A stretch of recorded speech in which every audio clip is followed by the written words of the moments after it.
Welcome back to the Milk Cookies Podcast. This is a super amazing podcast. Give me a second. That's better. Sorry, I had to finish chewing. Welcome back to the Milk Cookies Podcast. This is a super amazing podcast. It has absolutely everything to do with American football and nothing to do with milk and cookies. Alex, Anthony, Frankie, you know the list already, right? Leon's not dead. Leon will be back in a few weeks. Leon just has some stuff going on, but he'll be back soon. Don't worry. So, recap of last week. How well do you guys think you did? Off the top of your head, without looking. I know I had one or two. I was losses. 5-1. 5-1. All right. I think I was 5-1 or 4-2. Okay. What if I told you that there was a three-way tie for first? That's I think Anthony and I are two of those. Three. Okay. And then How I forget. How confident? I think the three of us that are on this podcast are the ones tied for first. How I'm confident? gonna say that me. I'm gonna say me, Frankie, and Leon. Okay. So Frankie thinks it's all of us. I know who it is. Of course, you know who it is. Of course You I have know the who it is. I'm paper. the one that keeps track of all this stuff. So You have the paper. Of course I have the papers. Who else other than me? I mean, can I just say this? I was the only one to predict the Niners to beat the Cowboys. Yeah, but you also said that the Raiders would beat Cincinnati. Yeah. You can't get them all right. So Leon had the Raiders. I know that for whatever reason. yes, he did. All right, so Frankie, you were correct. The three of us here all finished 5-1. Leon finished 4-2. Who are his two losses? Dallas and the Raiders. See, I thought Leon the Cowboys. I just didn't know for sure. Frankie, you and I, our only loss was the Cowboys. Anthony, yours was the Raiders. Leon's was the Raiders and the Cowboys. So relatively consistent. I mean, it shows because I think the consensus was the hardest game to pick was the Niners and Cowboys. Agreed. And of course, the one person that got it right was Anthony. So at least at least collectively we got every game right. If you kind of pick and choose which one got who right. At least one of us got every game right. Essentially, yeah. If you pick and choose, if we steal Anthony's pick and give it to one of us, then yeah, I guess. Whoa. Or Anthony steals the Cincinnati pick from you or I. It just depends. Which he would do. So. No, I would not. All right. So all-time records right now. Oh, dear Lord. First place is still Leon at 166, 96-1. Second place is Frankie at 165, 97-1.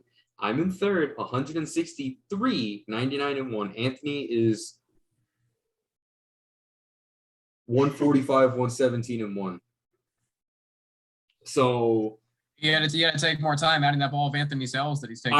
Because I wrote the numbers really small. I needed to see what I wrote down. I didn't know. Goes to FSU for a couple years. Yeah, because we just write Anthony's picks really small because they don't matter. So. I do. Look at this right here. This is all this is week, and then down here is 2 more weeks. So that looks like 7 weeks. That looks like what you used to get. I remember in 2006 when I first started watching NFL, they would give you this little slide card thing, and then there's a window inside this card holder that you just move to whatever week it is, and they had 8 different weeks all vertically written down.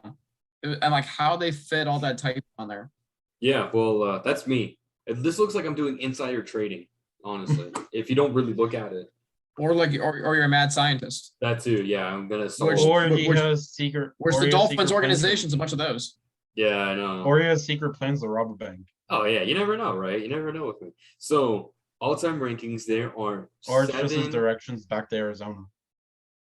We'll see. There are 7 weeks left in the. I'm sorry, not 7 weeks.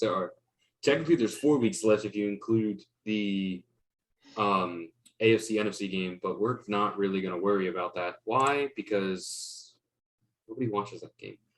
So for fun, some people do. Yeah, it's not really. All right, what do y'all think about the USFL? It might be interesting. I don't know how long it'll last, but I think it could be something interesting. It's probably another. And then XFL. the XFL comes back next year. Hey, football in the offseason, I'm definitely not going to complain about. Just saying. So, but there's 7 total games left, 4 this week, 2 next week, and then the Super Bowl. So, amongst Leon, Frankie, and I, still anybody's game, honestly, whether you like to think of it or not. So, without further ado, let us get into the divisional predictions. Cincinnati at Tennessee. Which I will be there for. I bet you will. I bet you will. I am. Anthony, you know I'm going. Yeah, I know. You told me the first day. You told me yesterday. I did. Well, that was before I bought tickets, so. All right. You guys got You it. told me when I was in the car on the way home from Brooksville. Moving on, because it doesn't matter when I told you. People in this podcast don't actually. Maybe they do care when I told you. You never know. You never know, right? Yeah. So go ahead. I want to hear y'all's predictions. Don't just stare at me. No. Well, I'll say this. I think it's gonna. I think this is a really interesting matchup. But my one concern is the Bengals are going to be missing defensive tackle Larry Ogunjobi, and Derrick Henry returns this week. And if he's remotely near 100%, you know he's going to be pretty damn effective. The Bengals have beaten teams that play physical this year, which the Titans do. But the difference between the Titans and, let's say, Pittsburgh and Baltimore is Tennessee basically says this: we are coming at you. Stop us. Because they just downhill straight at you. Stop it. You can't. So I'm going to pick Tennessee to win this game 31-24. Anthony? I got Tennessee. I think with Derrick, the only reason I'm picking Tennessee is Derrick Henry. He's back. And he's a monster. He's hard to stop. Do I really want to pick the upset just to see if I could maybe close the gap here, or do I think I can close it somewhere else? I think you might have a better chance on other matchups. You're right. I'm still going to pick Tennessee. Like, you know what? I still don't think Tennessee is the best team in the AFC, honestly. Even with Derrick Henry, I still don't think they're the best team. And that's mainly just because of quarterback play and just Tannehill's decent, but there are better quarterbacks. They're one of the weirdest. Tannehill won't be a tight end after this year. It's weird how they're a number one seed given all they've been through, but it speaks to the job that Mike Vrabel has done as head coach. I mean, I agree. I'm still going to pick Tennessee. I wouldn't be surprised if Cincinnati pulls an upset, but it's definitely going to have to put some work in. San Francisco at Green Bay. I'll punch my ticket. I'll punch my ticket in first. I'm going to pick Green Bay. I'm going to pick San Francisco. Okay. Anthony. I think Green Bay is going to win this game, and I think they're going to win this game comfortably. I'll take them 34-20. I got San Francisco 37. 37 and 27 at Lambeau Field. Are you on some medication right now that you shouldn't be on? Hey. Anything can happen. Anything can happen. Clearly anything. Yes, but the 49ers, Anthony, are going to be missing. Just saying. Potentially. And Fred Warner, who are their two best defensive players, and their secondary is not good. Not really, no. I'll still take Green Bay, obviously, but give it to me 27-17. Their best player in their secondary is a rookie. Very true. San Francisco, Ambry Thomas. Green Bay has a decent secondary. They have a really good secondary. Yeah. Jair Alexander, Eric Stokes. Well, actually, I don't know if he's playing this week or not. I think he is. Who else? Darnell Savage. Yep, still a great safety. Adrian Amos. Oh, you forgot about him? Yeah, he picked up in the game against Green Bay in Week 5. Their secondary is one of the best in the league. It's very underrated because nobody talks about them. But again, it goes back to what I said in the last episode. Cornerbacks that don't put up flashy numbers and aren't talked about are some of the best ones that you could ever get. And let's be honest, outside of George Kittle, do you worry about anybody from San Francisco beating you downfield?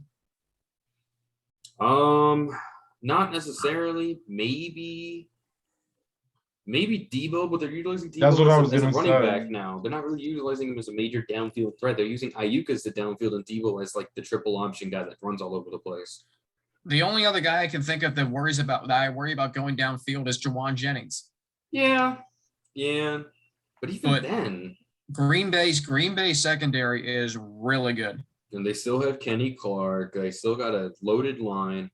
Linebackers are still good with Zadarius Smith. Devondre Campbell, DeAndre Campbell. Yeah, I mean the Chris defense. Barnes. Yes. San Francisco has Mohamed Sanu.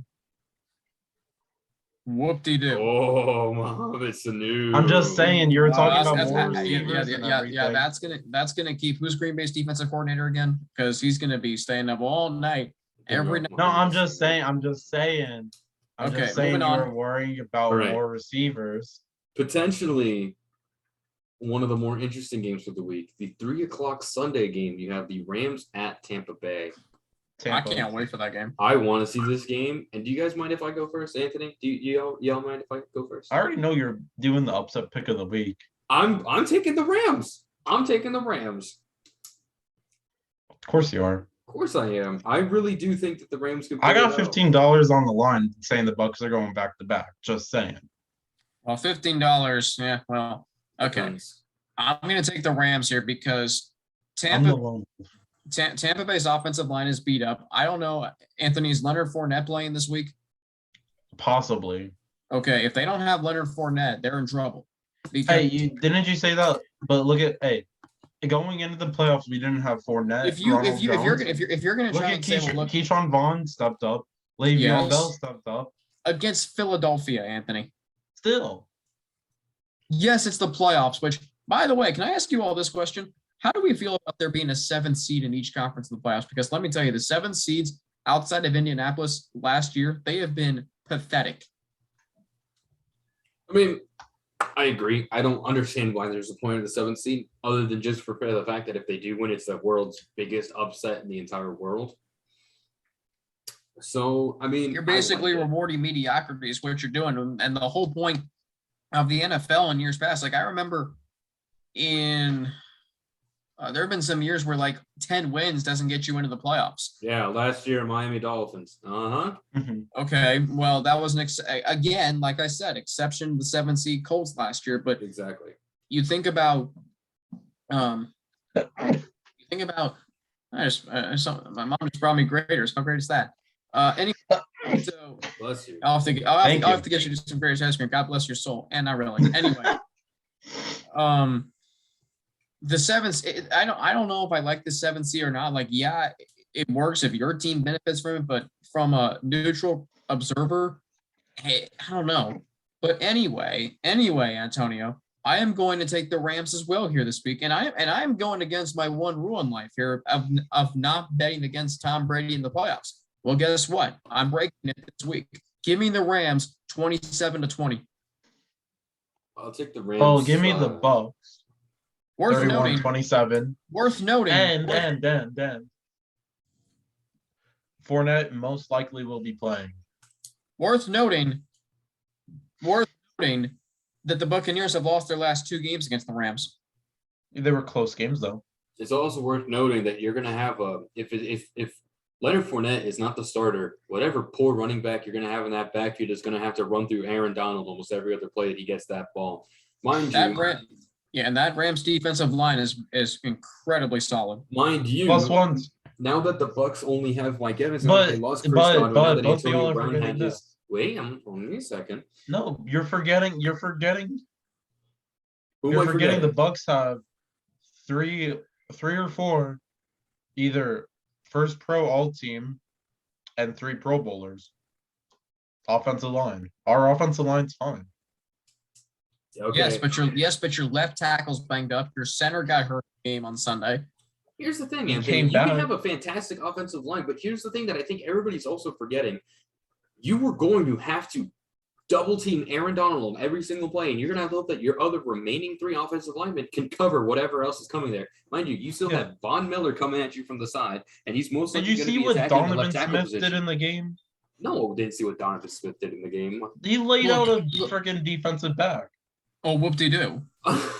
He's expected to do that, Anthony. He's a defensive back against an offensive line. Our line's gonna be fine. All Okay, right. here's the thing. No, it's Jensen strength- came back in that game. It's strength against strength. It's Tampa Bay's offensive line against the Rams defensive line. It's the Rams receivers against Tampa Bay's secondary. I think that's where this game comes down to, those 2 areas. And I'll say this. What's 2 areas What are two things that travel in the playoffs? The team. Whatever. They're called a pass rush and a running game. What was the I'm first just one? I'm saying, sorry? you threw that on there. What was the first one that you said? A pass rush, Oh, yes, of course. which the Rams have. The Rams have both as of now that the Cam Akers is back. Cam Akers had a huge game against the Cardinals. I was really impressed with the way the Hey, Rams. but Stafford's turned into a turnover machine like he is. Well, he wasn't last night. But he was still able to produce wins. That's the problem. Here's That's the the thing. thing. Here, But the Anthony Bucs secondary is good. is young. Is young and good. All right. Well, here's the thing. You have Cooper Kupp. You have OBJ, who has now been a freak of nature now that he's not on the Browns anymore. All right. You have Van Jefferson. I mean, who, again, isn't really the world's greatest wide receiver, but he's still worth noting. Tyler Higbee. The Rams' offensive line is still intact. Now that Cam Akers is back, and now that Matthew Stafford, knock on wood, hasn't really been a turnover machine lately. The Rams have only been adding. Now, lately, what have the Bucs been doing? The Bucs have been losing. Chris Godwin out for the rest of the season. Antonio Brown leaves halfway through the Jets game. Now you have Tristan Wirfs that may not play this week. Wirfs is gonna play. He'll I'm be saying fine. he may not play. He may not play. I know. I'm just saying. But here's the most thing. likely. Look at the secondary of the Rams compared to the secondary of the Bucs, and look what they're going up against. Other than Mike Evans and Rob Gronkowski as of right now, I'm not gonna lie. Evans, Gronk, Cameron Brate, Tyler Johnson, Cyril Grayson's coming back from his hamstring injury. Mhm. Fournette, when he plays Sunday, mark my words, he's gonna play. Now, of all the people, other than John Brown, I didn't really see his game. other than Mike Evans, name any other wide receiver on the Scotty Bucs that Miller. is starting right now that could win against Jalen Ramsey. Consistently, Scotty Miller. no. Not to Tyler mention Give Jordan Fuller.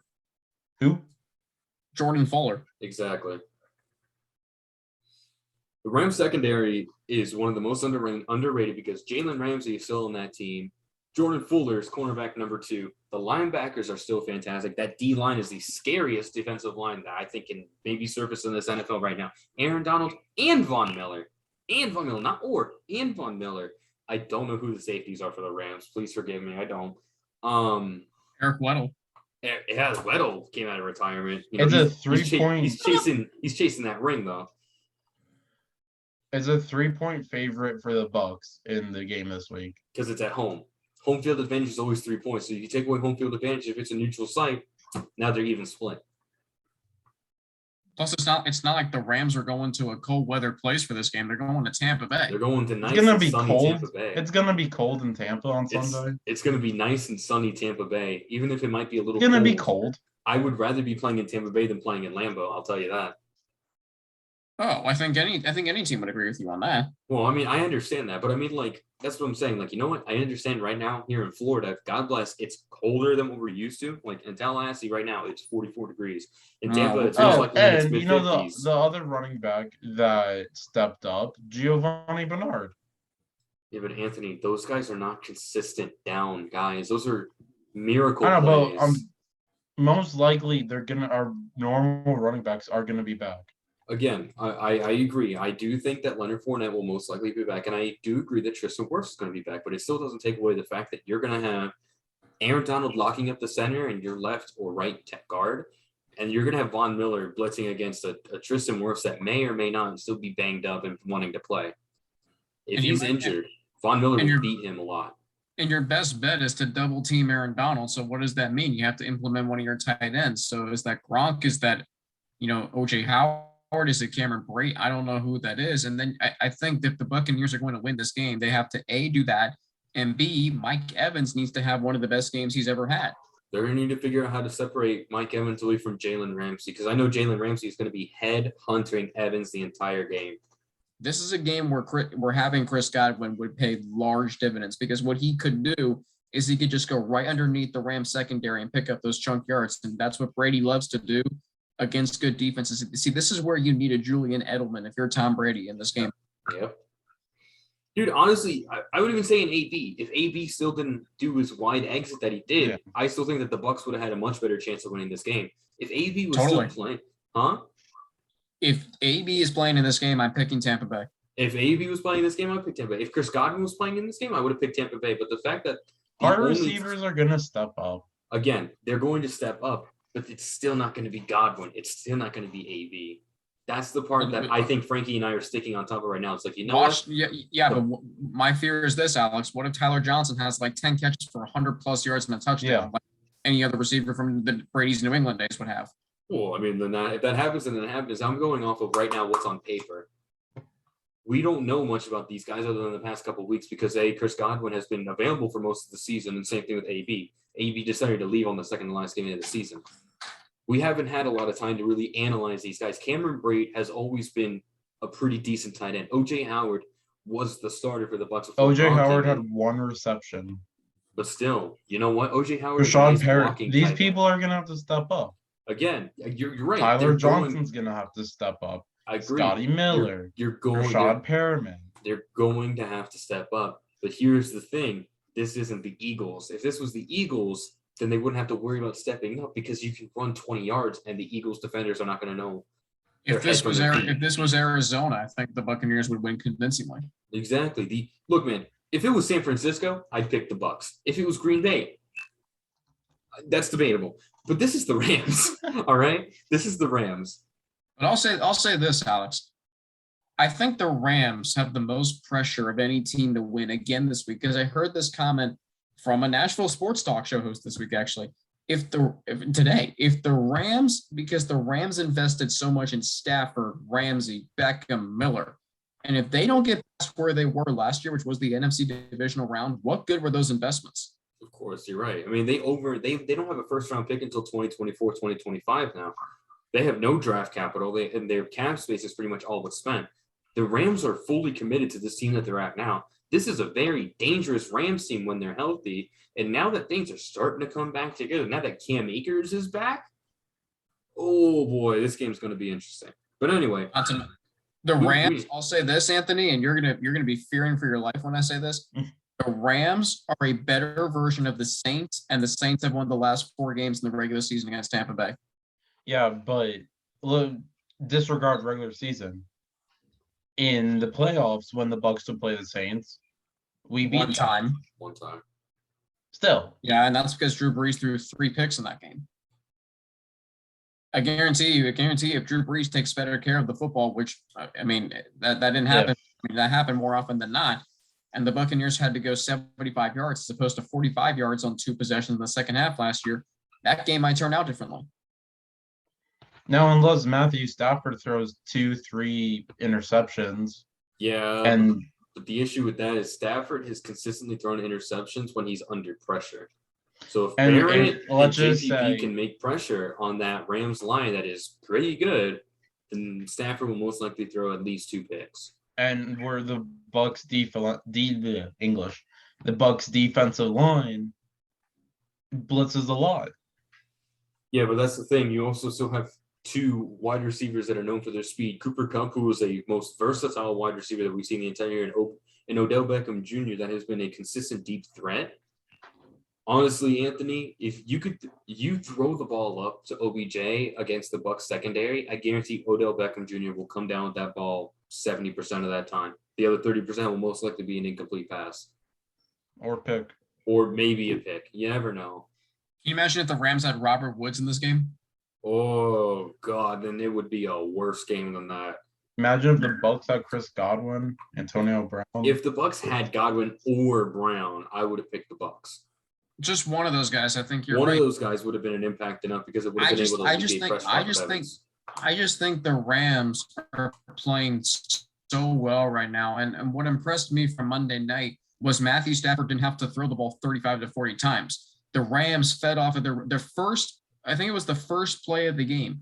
So it was the Sony Michel or Cam Akers just absolutely ripped off a 35-yard run. And you knew point on, it was just going to be, we're coming at you with our running game. Stop us. And the Cardinals had no answer for it.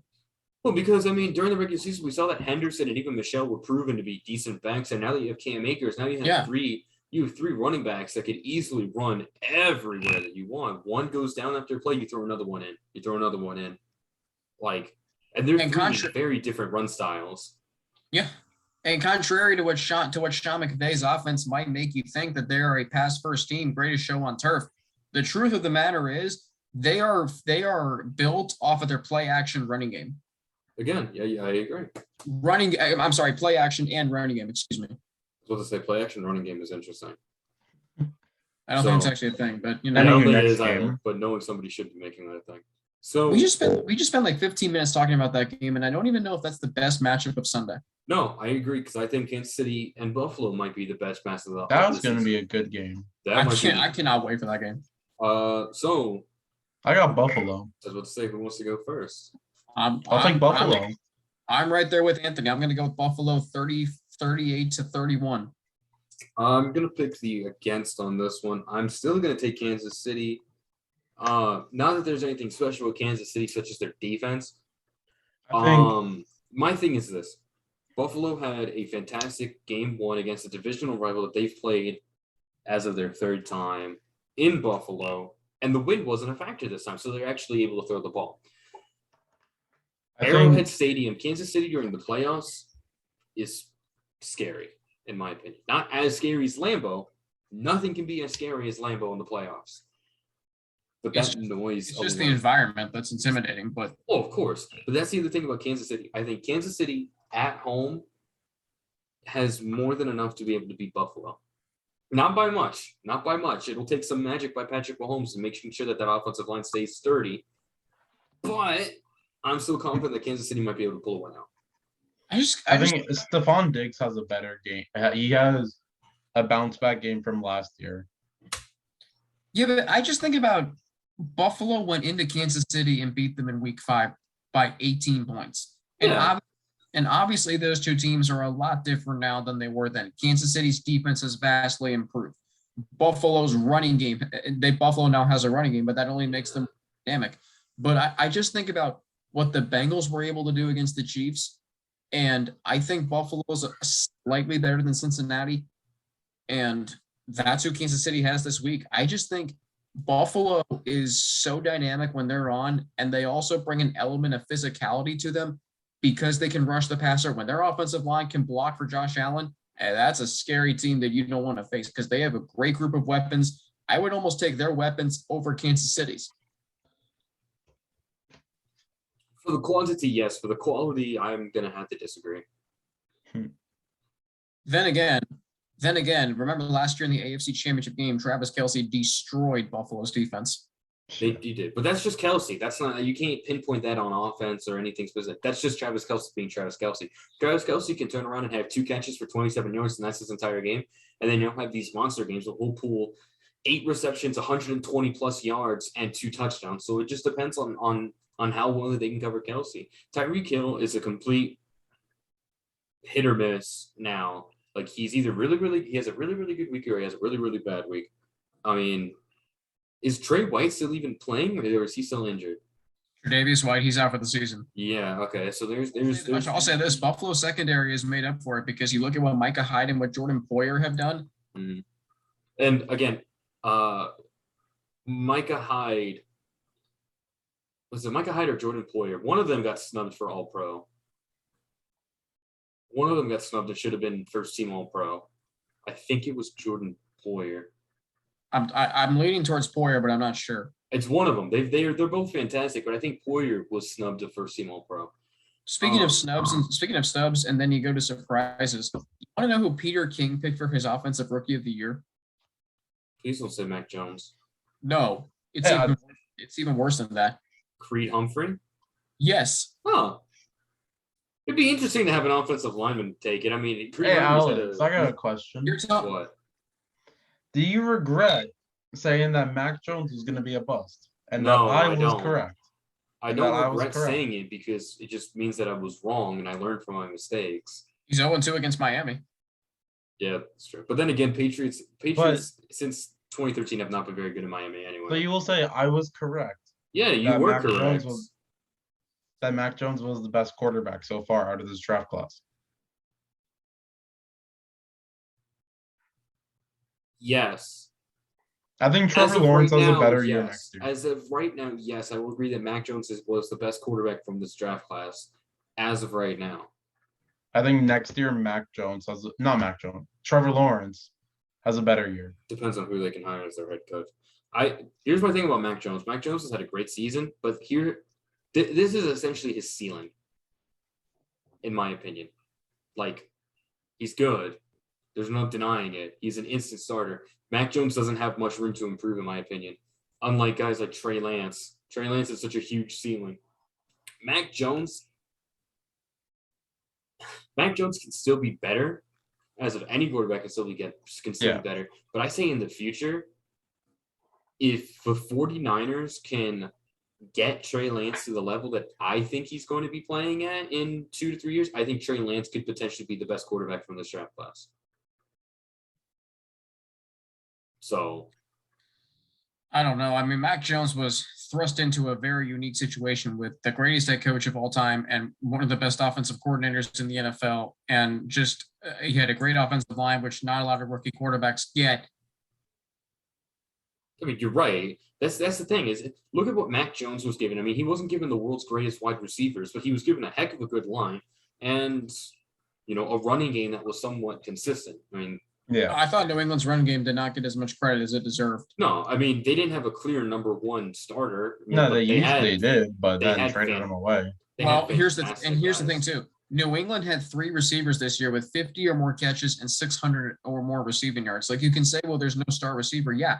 You know what Mac Jones did a good job of doing is spreading the ball around to guys like Jacoby Myers, to guys like Hunter Henry, to guys Bourne. like Kendrick Bourne. So, I mean, there is something to work with there in New England. But, I mean, what stood out to me on Saturday, was Bill Belichick is a defensive genius.